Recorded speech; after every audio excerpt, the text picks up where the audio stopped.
Hi everyone. Today we're going to be taking a look at a story called Early Autumn by Langston Hughes. After we're finished reading the story, we're going to go ahead and go to Buzz and work on a context clues and main idea activity to help us practice those processes. This is a very short story, so it won't take very long. It's literally only a page. So let's go ahead and get started. When Bill was very young, they had been in love. Many nights they had spent walking, talking together. Then something not very important had come between them, and they didn't speak. Impulsively, she had married a man she thought she loved. Bill went away, bitter about women. Yesterday, walking across Washington Square, she saw him for the first time in years. "Bill Walker," she said. He stopped. At first he did not recognize her. To him she looked old. "Mary, where did you come from?" Unconsciously she lifted her face as though wanting a kiss, but he held out his hand. She took it. "I live in New York now," she said. "Oh," smiling politely. Then a little frown came quickly between his eyes. "Always wondered what happened to you, Bill. I'm a lawyer. Nice firm, way downtown. Married yet?" "Sure, 2 kids." "Oh," she said.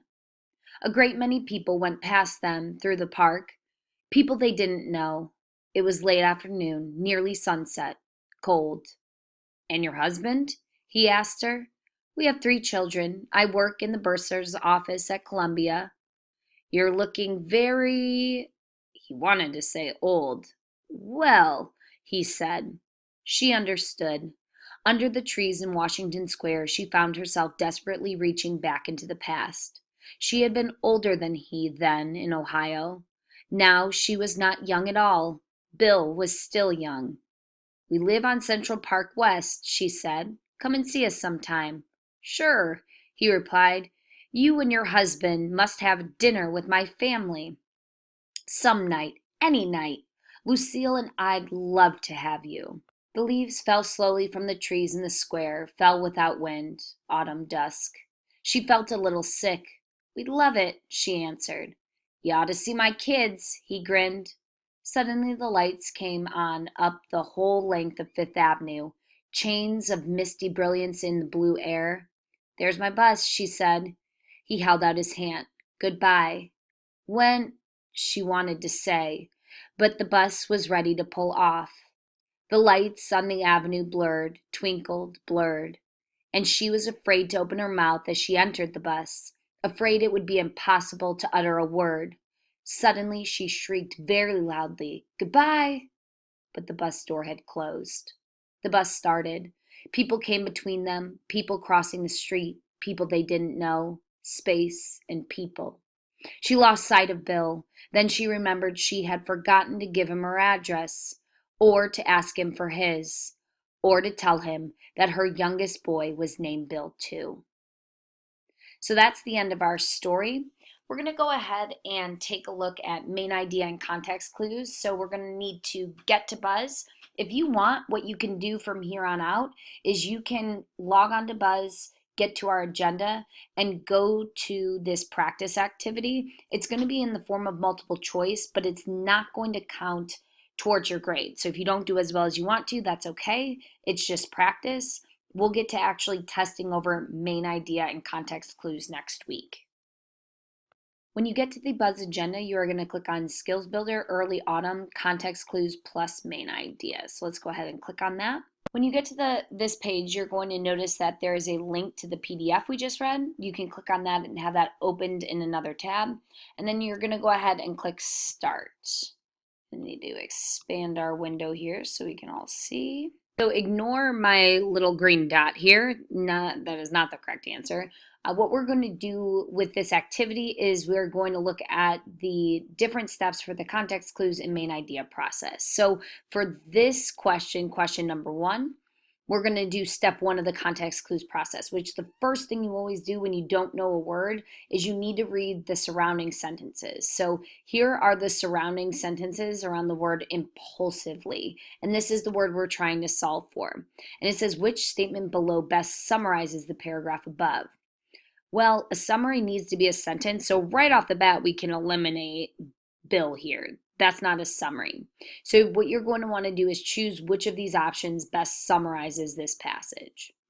The next step in the context clues process is determining the job of the word. So you're going to ask yourself, what is impulsively doing in this sentence? So is it describing something or someone? So in this case, this answer choice is impulsively describes Bill.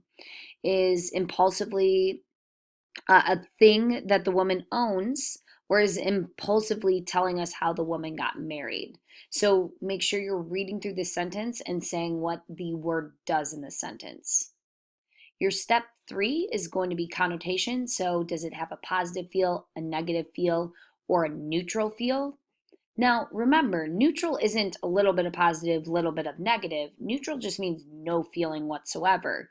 So when you read the word impulsively, so the sentence is impulsively, she had married a man she thought she loved. You have to ask yourself, all right, based on that sentence, is impulsively or does impulsively seem to have a positive or negative feel to it or connotation? And then the last step of the context clues process is to solve and replace. So what you're going to do is you're going to say blank, she had married a man she thought she loved. So what I would do, and a good practice to get into, is if you're taking a multiple choice test, one, figure out what you think the word should be before you look at the answer choices. And then the next thing I would do is try to find the word that best matches what you are thinking in your head, and then just to make sure, start plugging in the words and see which ones do and do not make sense. So, frighteningly, she had married a man she thought she loved. Thoughtlessly, she had married a man she thought she loved. Happily, she had married a man she thought she loved. Or anger, she had married a man she thought she loved. We're looking at that last one of anger. Anger doesn't really seem to even make sense here because all of these end with ly, meaning they're describing her getting married and how she got married. So anger isn't really describing that. Anger is something. So we could eliminate anger from that answer choice. All right, so that's the context clues process.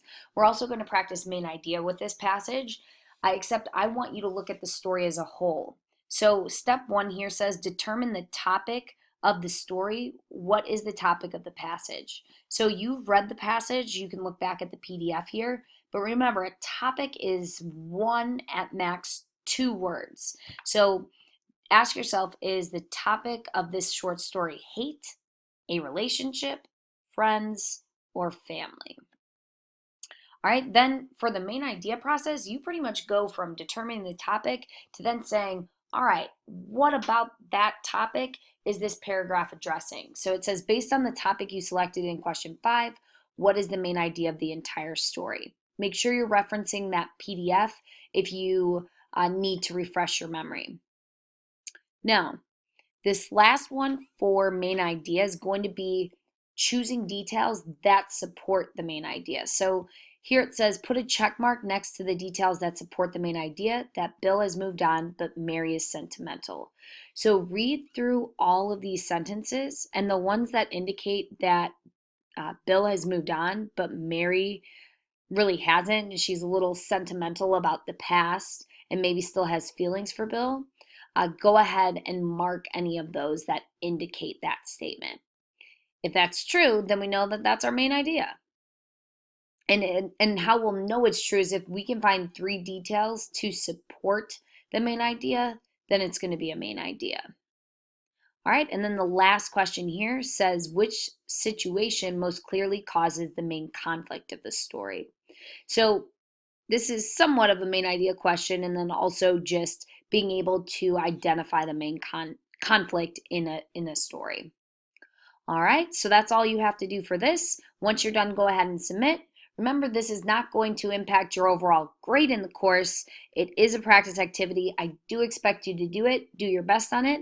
Make sure if you are unsure of why you got something wrong, you can always ask. And I will see you soon. Bye.